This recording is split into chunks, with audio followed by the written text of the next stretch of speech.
One. Hello, everybody. It's Stephanie with the Learning Project, you guys. I have a special guest, y'all. I am so excited about this conversation. I want to welcome Karen Boone, the one and only. You guys, I'm so excited.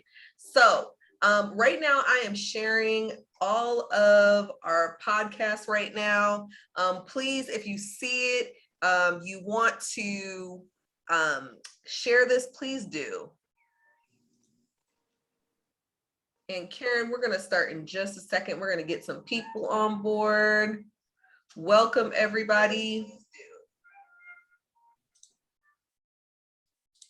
I'm just so excited for this, you guys. We've been doing these conversations quite a bit just to spark conversation and help us understand what's happening in our community. And I really hope that you guys are getting a lot out of this. And so I'm going to tag you in this too, Karen. Okay.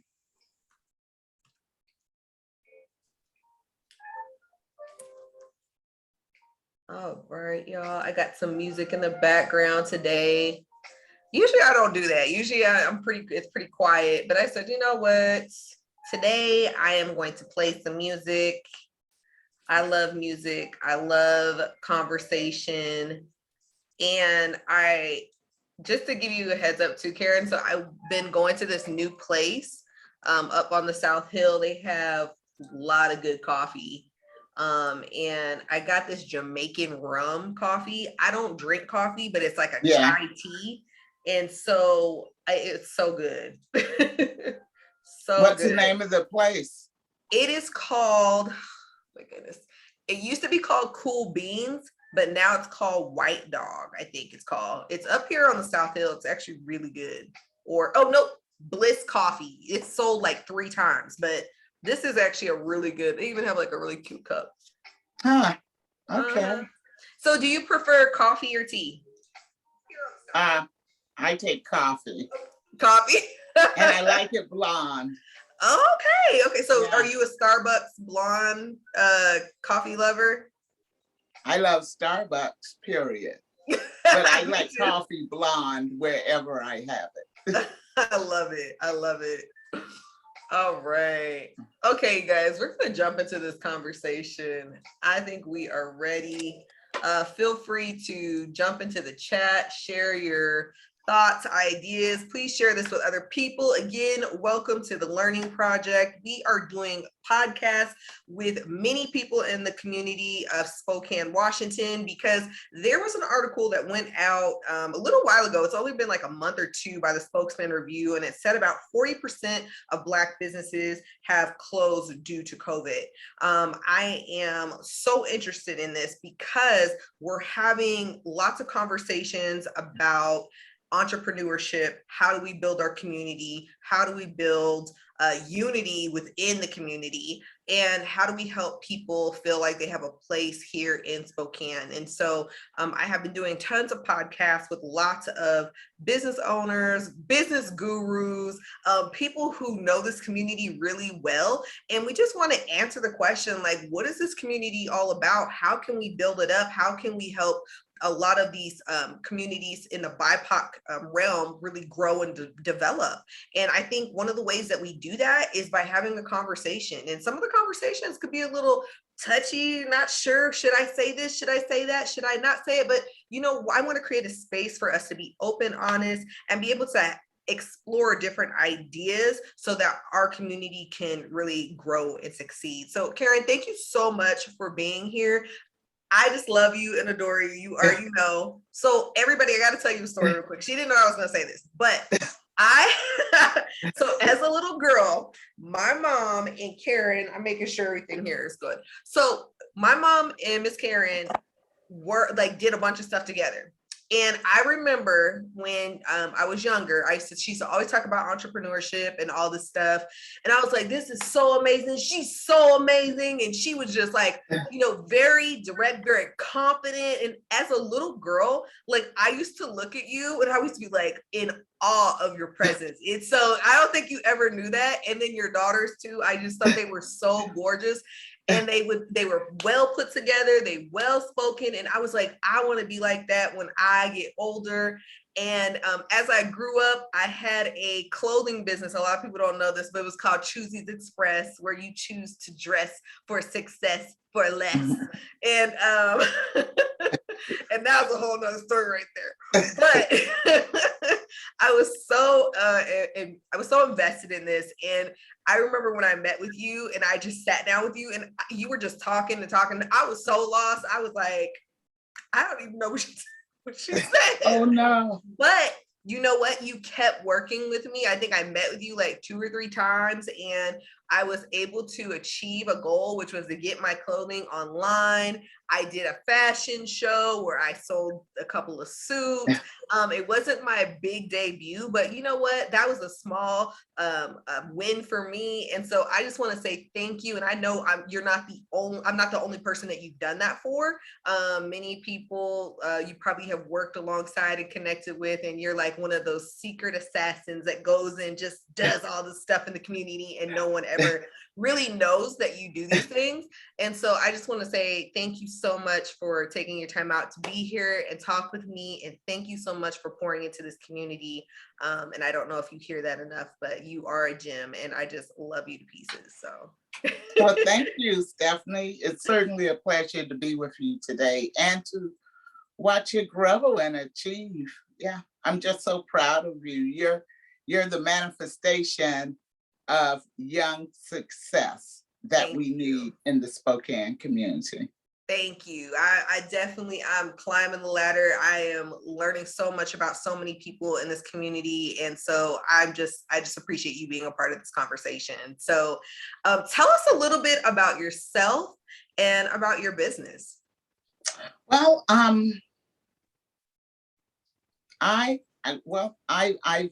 I've lived in the community. I returned to the community about 30 years ago as a single parent with 3 children to begin my life. I moved here originally as a teenager and graduated and began college. And I married a GI and left. And as I left, I thought I would never return. I would just never return because Spokane, I felt out of place. There were only a few people of color here and visibility was really low. And so the morale, inspiration that you would get from being surrounded by proud people of color, that just was almost like non-existent to me. And so I thought, I'm leaving and I'm happy to go and I will never return unless it's a visit. Everybody's story. Yeah, and so, I traveled with my husband who was in the military, went overseas, lived in various places across the country, and my marriage failed. And so I made the choice to return to the one place I thought I would least likely to ever it's a place I would never return to. Yeah. And so I caught a bus home with my 3 kids. And as I traveled across the country to return to a place that I bitterly disliked, I knew that I needed to do some reckoning. I prayed that the Lord would give me direction because I had been a stay-at-home mom with 3 young kids, and starting over and having to put the pieces together was something I couldn't even fathom. Wow. And so I prayed that God would give me strength and abilities. But then I also prayed that he would help me find a way to find happiness living in this community. And so I returned, and it took me about a year to really, I returned from Baltimore, the East Coast, and it took me about a year to adjust and to stop comparing where I left to where I come. Right. And during that year, in the midst of lots of changes, I decided that I would look for ways to connect to the community. And I also thought, I remember being here as a teenager and remembered that there seemed to be lots of opportunities, but the opportunities seemed to be for those who were white. And I used to say, there's opportunities on the other side of the door, but no one opens the door for you or walks you through the door. And I decided that if I was going to live in Spokane, then I was going to have to find my way of life and kind of the pursuit of happiness. In the midst of learning everything else from scratch, after being a stay-at-home mom. And so I decided I would volunteer, and I looked for organizations that had the ability to make a difference. And at first I thought, well, I should go towards something that's ethnically based, where the people look like me. And I did. And after a year or so, I just felt beat up.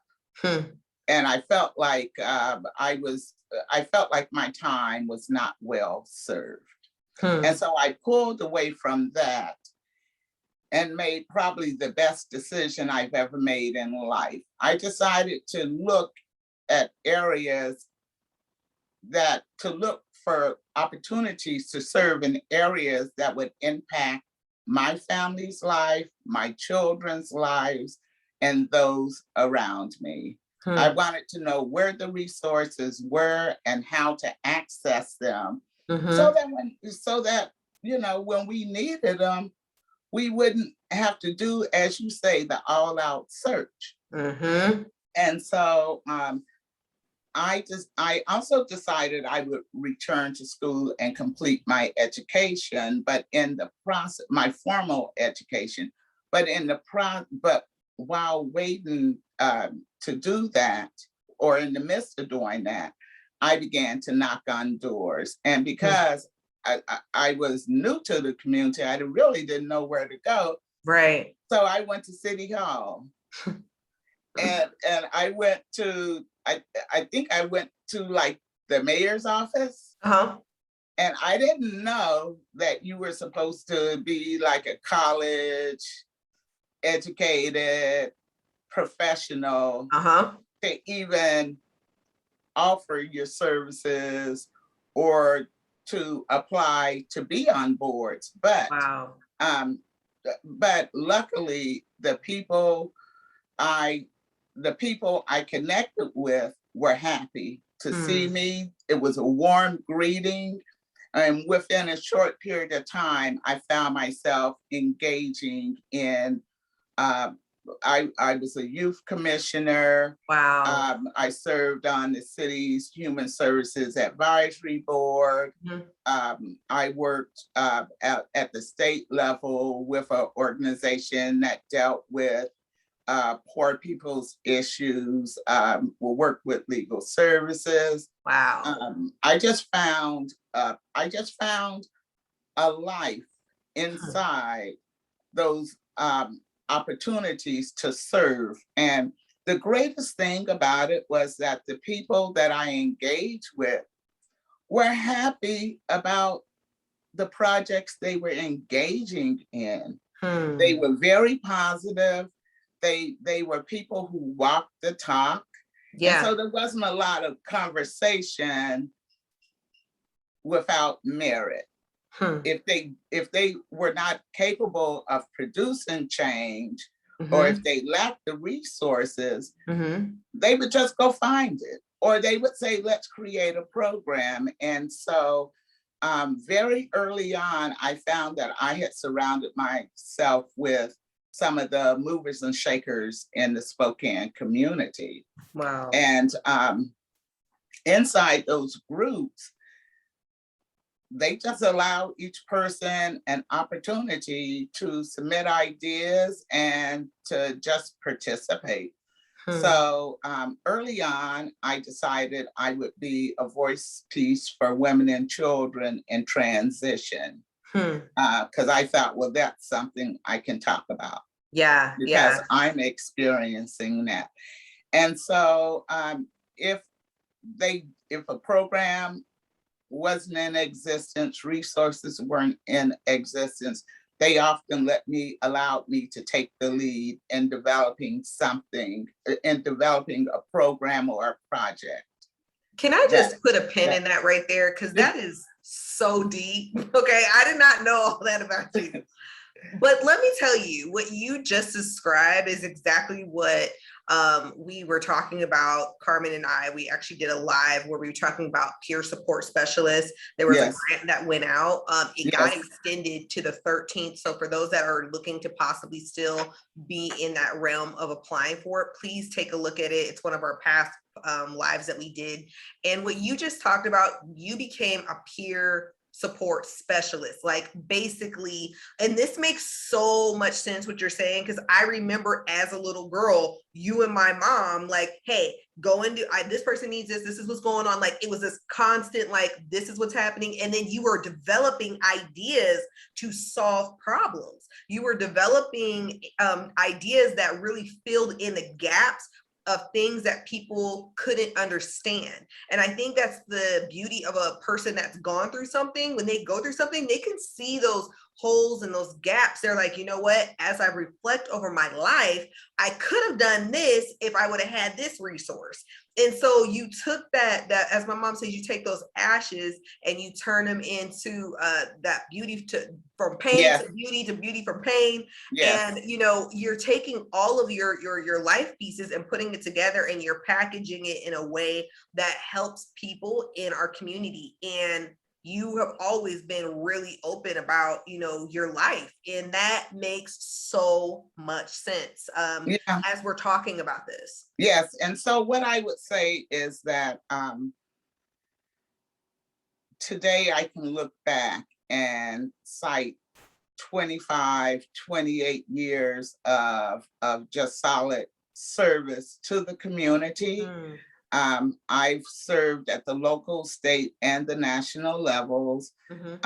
I've been engaged with like at the grassroots level, and all the levels up, you know, into the policy.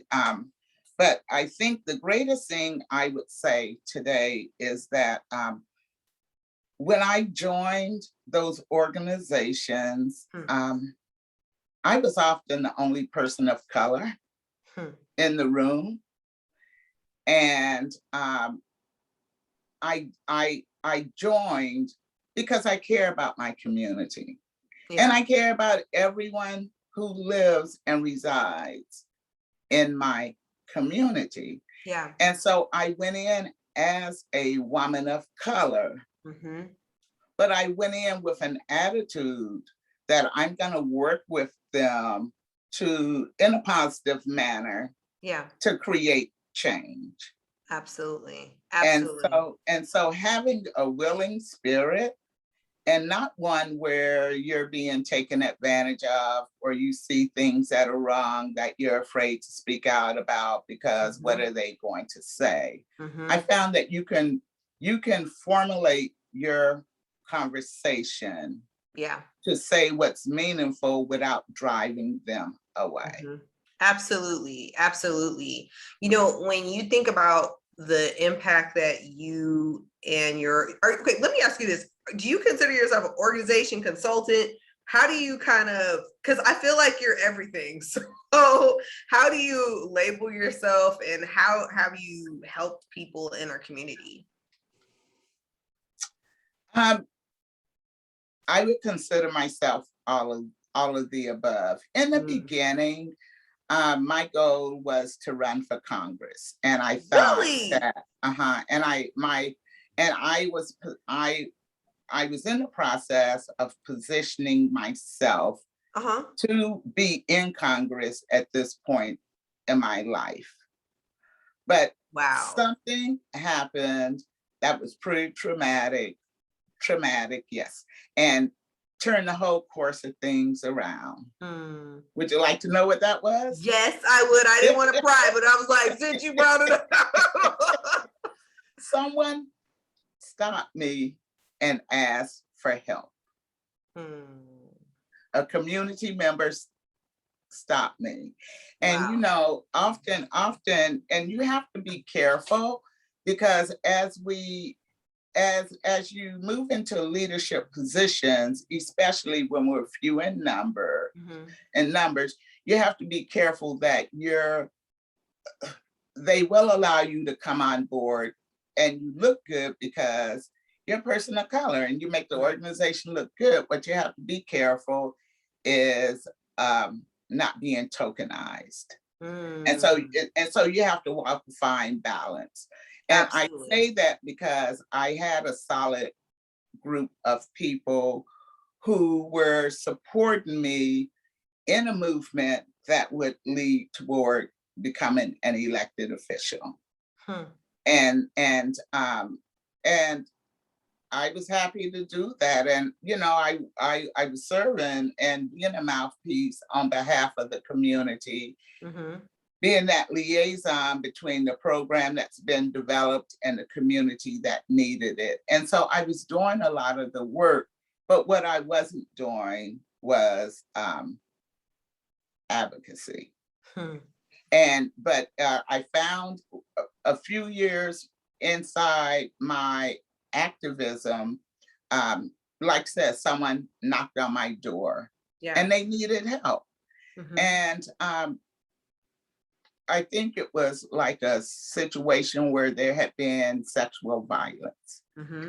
And at first I was disturbed that the incident had happened. And then I was disturbed that they had come to me because I thought, well, I'm in movement to become recognized as a leader. But this isn't part of what I bargained for. And that first night with the first person, I had what I became awoke, as they said. And I realized that you can't serve on behalf of the community. And I mean, if you don't stop to help people in crisis, what good is it at the other level? You know, that's not okay. And I decided that and so in the process of helping people, I decided that I would give up those aspirations and really focus more on helping the people, because Stephanie, I don't know who told them I would help them, but for maybe 10 years, people knocked on my doors every, 2 or 3 times a week. It was family violence. It was family violence. It was young kids who had broken the law, who were headed to prison. It was unwed mothers. It was, you know, there was one time when the mom came to me because her son was had been accused of sexual assault. And he was a young kid of color, and she was concerned that her kid be categorized as that. And she was saying, well, my son is a victim and he needs help too. And I found that the people who came to me for help were not comfortable connecting with traditional programs. They've been there, done that, some that happened. And so they came to me, and I knew that I was not trained to do that. And so I very quickly learned the very basics of providing advocacy, where you listen, you affirm, and then you refer. And so I knew that I was not a professional. And so I didn't, I didn't try to be a professional therapist or any of those things. I would listen, affirm, and then I would connect with those agencies and then walk that person through the steps to get them in the door. And then a lot of times I found that even after they got in the door, they were still coming back to see me because they wanted to talk about what was going on. And so, and on the aftermath, they wanted to have that like last conversation. And so, I said, they aren't coming to me for a visit, a get together. They're coming because there's a vital crisis. And so in their lives. And so, I kind of, gave up the aspirations of looking at elected office and just decided I volunteer and provide community advocacy to those in need. I am getting all jittery right now. First of all, I had to stop and pull this article up by Harvard University, because literally everything you're talking about is the key to success. It is literally exactly what this article talked about. It said that only 22% of Black Americans, fewer than 1/4 who will need mental health care, actually receive treatment.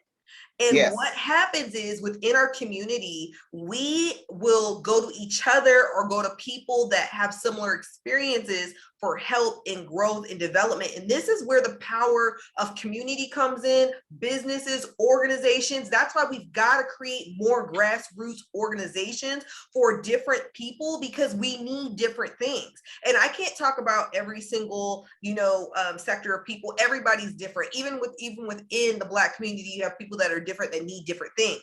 But what this research says is that within the community of Black people, when they have a peer support or somebody that works as a peer coach that's working alongside them when it comes to their counseling, they find that they're more successful in their treatment and they're more successful in whatever they're trying to do. This could be business, this could be domestic violence, this could be family, this could be trauma. The list goes on and on and on and on. Yes. And exactly what you said is exactly what we're talking about. So many of us, we're out here, we've had different experiences, we've had different things happen to us, and we want to figure out a way to share our loves, our passions, our hurt, our pain, and talk about how you found that healing. But if we don't come together and talk, we don't connect, if we don't have a place to connect, if we don't have a place to talk, this is where we lose all I call it that secret sauce, that thing that makes us who we are as a community. And there are individuals that come from many multicultural families. We talked a little bit about this on one of the other podcasts that I'll be publishing, and we talked a lot about multicultural families and how they need certain things, but we're not even looking at that. We're not looking at single mothers. We're not looking at families, together, different dynamics of families, where people are so complex, they're not just like one lane kind of people. And that is the power of a peer support person or coach that can work alongside you. The thing that got me all like, oh my goodness, was when you said you took them to a professional person that could help them with something, but they kept coming back. Yes. It's that connection. It's that piece that we really all gravitate to and we want. And I feel like it's been I don't know what it is within the Black community. There's just like this I don't even know what to call it. Like, I don't want to say disconnect, but I guess that would be like a disconnect where there are not a lot of visibility of programs, community support, things like that can help individuals grow and learn and be successful. And you don't have to be a person of color to go to these things, but to have somebody that can understand what you've gone through on a very deep level is important. It's just like there's certain things that women go through. We're going to go to another woman. Another woman's going to understand what you've gone through, right? And there might be different layers to being a woman, depending on what your family looks like, depending on who raised you, where you were raised, all of these different things. And so I'm so excited that you talked about that. And I hope that as people are listening to this, that it encourages them to think about grassroots projects or ideas that you have that can encourage you to create, and not only just create, but help figure out ways to sustain those pieces so they can stay in our community. And I agree. And it's a commitment that I took on, or that I accepted many years ago. It took me about a couple of years to just say, okay, and to just know that people would turn to me.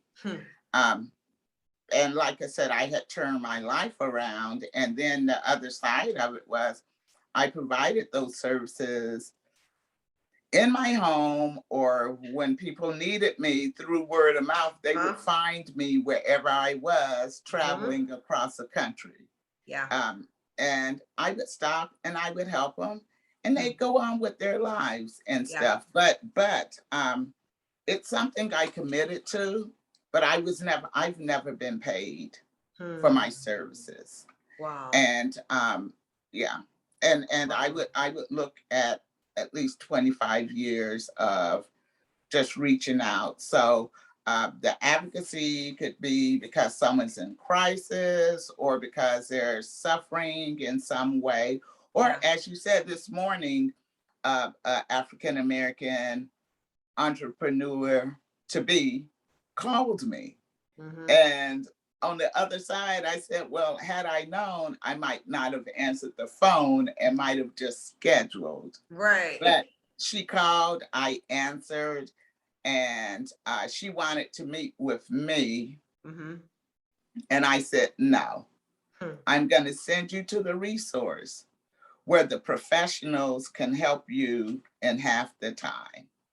Now, you can come back to me on the other side of talking to those professionals, right? But that's where you need to go. And so on the other side of the call, I had sort of missed something I thought was important, but I laid it aside to help her get to that next step. And but I think that doing something grassroots is great. But in 2002, 2003, I worked at Lutheran Community Services inside the sexual assault unit. And I was on an advisory team for the Office of Crime Victims Advocates for Washington State. And I was on a advisory team with individuals of color, other professionals of color. And we met for the purpose of developing a funding stream that to develop a strong funding stream, but to develop a program that would recognize non-traditional healers. Wow. That are in the community. In 2003. Yeah, 2003, 2004. Wow. The reason why I'm saying this is because I was just talking about this. This is something I've been really open about talking a lot about. Yeah, and so anyway, sorry to cut you off. Yeah, you're fine. I cut you off. Our team developed a program, and then we went to the state legislature to change the funding and to create and to change the laws, to challenge policy law, create changes that would then allow us to go back, then allow us to work with the state to find programs. Okay, I need water. Yeah, go for it. Go for it. To find people in local areas across the country, across the state of Washington, who were providing crisis advocacy to victims of sexual assault. And with us, it didn't matter whether it was a grandma, the church mother, or someone, in the community. We wanted to find the people that folks go to at their point of pain. And what the state proposed to do was to offer them an opportunity to submit paperwork to get their program up and going, and to provide them with the same level of educational opportunities as traditional programs, and to, give them the money to run. And I say that, and your mom was one of the ones that signed on to do that here in Spokane. Wow. And so I say that to say that the small grassroots is great, but we also need to challenge some of the larger institutions. Absolutely. So we can tap into some of those other funds of money. Absolutely. And exactly what you just talked, I didn't even know that happened. And again, it's because there's such a disconnect. And I think I call the social media arena the beauty and the beast. So, there's this beauty where we can connect and get information out, but the beast is where there's misinformation, or there's not longevity of information, or information that helps you grow.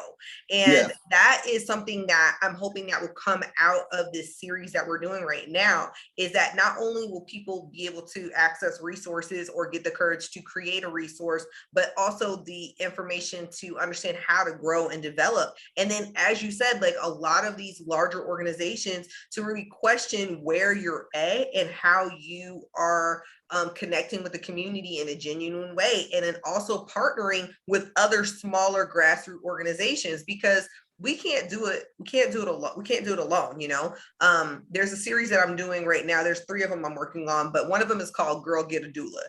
And I keep saying that the reason why doulas are so important is because we expect nurses and doctors to do everything, and they just can't do it. It's setting that person up for complete failure. It's the same thing even within the teaching realm. We're not meant to be Superman. We are meant to be the A-team.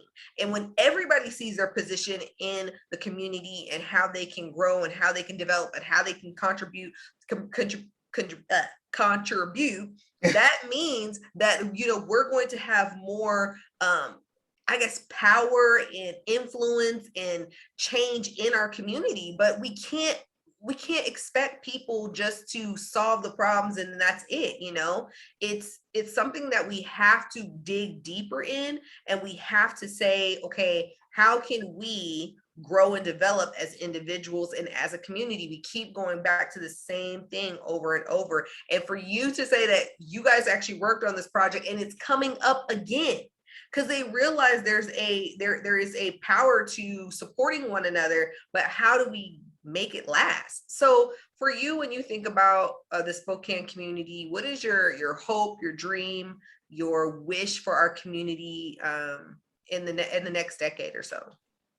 Well, I most recently I'm home with a disability, with an injured back right now, but my last project was called I Am Spokane. And it's a civic initiative or citizens initiative that was developed to encourage volunteerism, to build civic leadership. I love it. And to foster pride, a pride about living in the city of Spokane. And I find that so many do not understand. I mean, so many people will tell you where they're from. Yeah. But where they're from is not where they have lived 30 or 40 years, which is Spokane. Right. And so, excuse me. And so I feel like they live here, but they live here as though they're still connected to wherever they left. Yes. And people who, and statistics will show you, when you feel a sense of ownership, yes, then you take other steps and you do some other things, take on some other responsibilities. And I would really like to see, actually, I Am Spokane was modeled, it was designed after watching the first struggle in Ferguson, where I saw Black people in the streets marching on the aftermath of violence that had occurred.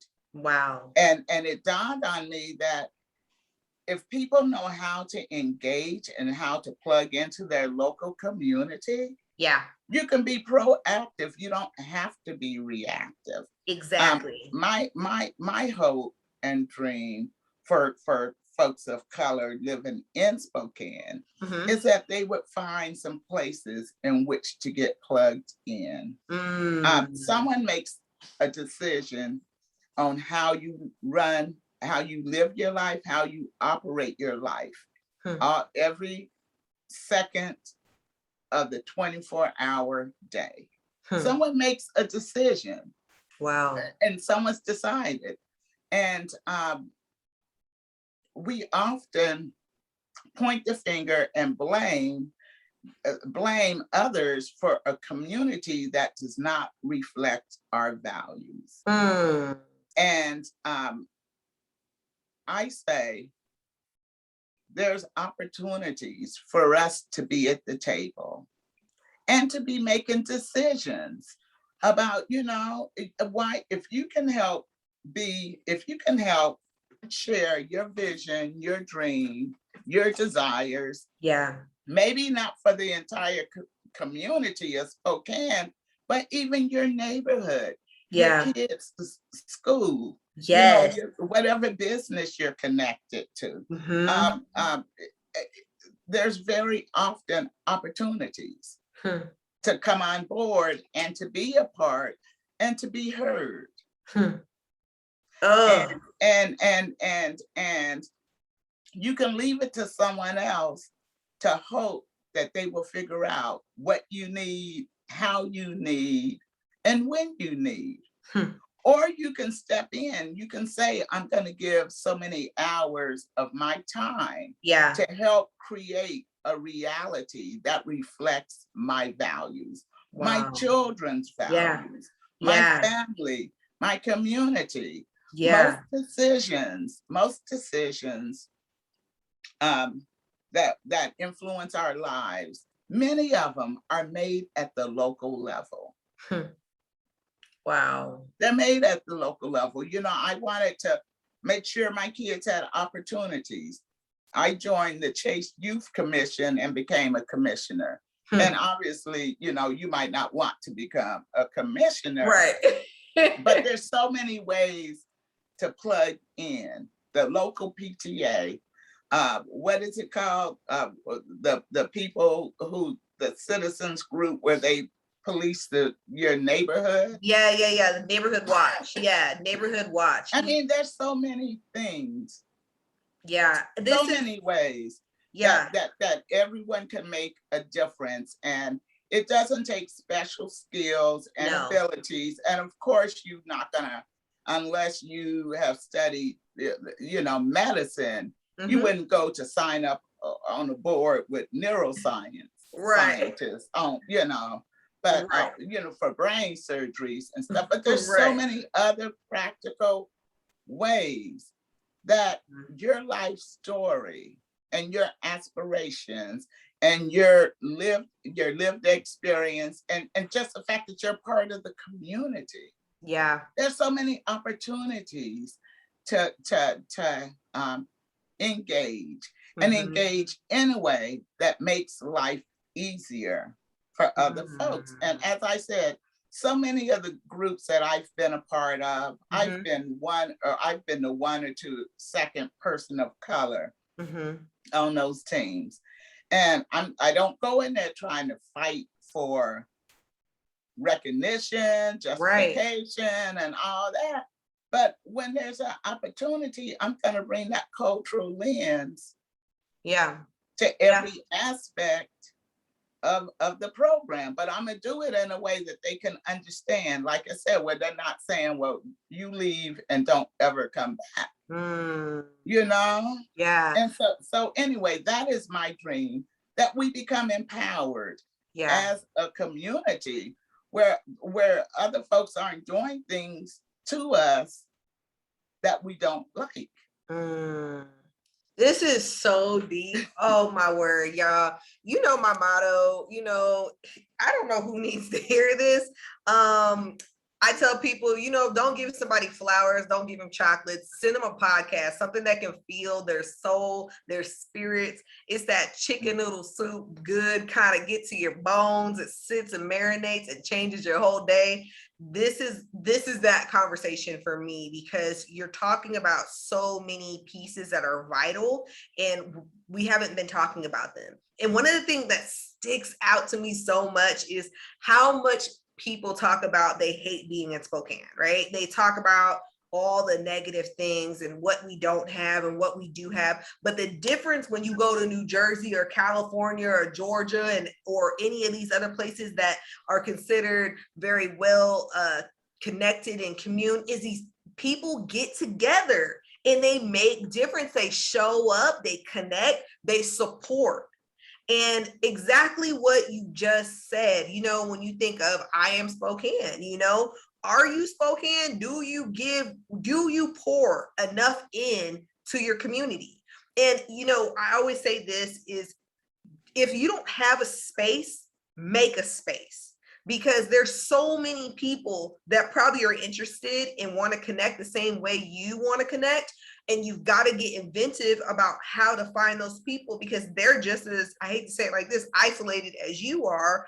And they may not feel like I'm connected or I belong, but how can you reach out to those individuals? And this podcast is going into one of the Spokane African-American groups, and the way we can use these groups and connect is crucial. It's almost vital. I feel like this year I've seen so many people move away from Spokane. Like, it just broke my heart. Like, I was like, oh my goodness, like this person's leaving, this person's leaving, this person's leaving. But, and people have to go and live their life. I'm not saying you got to stay here in Spokane, but please don't leave. Okay. If you got something good, stay here and try to work it out. But, Yeah. Well, can I just say that, I Am Spokane is founded in a belief that we can all come together to create the community in which we want to live, one that brings us. But I Am Spokane is also about carrying yourself in a certain kind of way, with integrity, with respect. When people look at you, who are you and what are you? It's about carrying yourself with pride. It's about engaging, not with other folks of color. It's about engaging with people in such a manner that they say there's something about you. There's something about what you believe and how you believe. I love it. And when they say, well, who are you and what are you all about? You can say, I am Spokane. I represent the best of the best. And Spokane is an incredibly difficult place for people of color. And I say psychological alienation, that feeling of aloneness. It's real and it's difficult for Spokane. It is. And so when I returned 30 years ago, I said, this city of Spokane is not going to beat me up. I'm going to go into it and I'm going to find the good. Yeah. Because I'm not going to live in a place that I feel has all these negative, lacking features. I'm going to go and find the people. Yeah. And the programs that are making a change. People who have a sense of purpose. Yes. People who are get up happy. They engage with you in a matter of happiness. And and so that is so possible. That is so possible. And I look at the violence that's happened, like the police violence that has happened across the country. And I look at those communities and I just wonder, has anyone talked to the people there and told them you can change?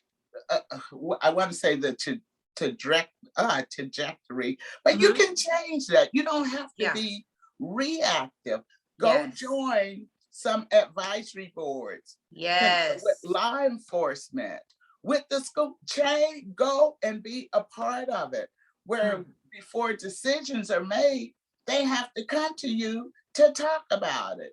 Because then you can say, well, no, that works, or yes, that works, and no, that doesn't work. And, you know, we don't have to be on the other side protesting in the streets. Yeah. Yeah. It just takes a little bit of time on the front end. Yeah. By giving some of your time and energy toward your community. Woo! This is such a loaded conversation. I don't even know what to say. I mean, this is so good. And I really hope that this encourages somebody to do something that they normally wouldn't do, something that's going to make a difference, something that's going to make a change. And I know this conversation has been so good for me. We're at our hour. So I want to thank you so much for this conversation. Y'all, listen, I've got a great lineup of individuals that are going to be coming on, and I am just so excited. And I just feel like we need to have a bigger panel. And so, Karen, when we do that, you got to come on when we have this conversation. And somebody said, I love Miss Boone's hair. Yes. Thank you. That's Miss Jocelyn, one of my dearest friends and my partner in crime. She's out in Atlanta, Georgia. Thank you so much for listening, Jocelyn. Yes. You know, there's been so much great conversation with this, and my hope is that you guys take something from it. You know, even taking these clips and saying, you know what, I want to start this conversation at my organization or at a meeting. You know, you could take these clips and actually use them during a meeting to start a conversation or to start an idea of what needs to be changed. So, you know, use these clips in so many different ways. I want to thank you so much, Karen, for coming on. You are amazing. I love you to pieces, and thank you so much. This is not our last conversation. We will be continuing this, you guys. So until next time, thank you so much, and talk to you later, Karen. Okay, thanks. Love you. Love you. Bye. Bye.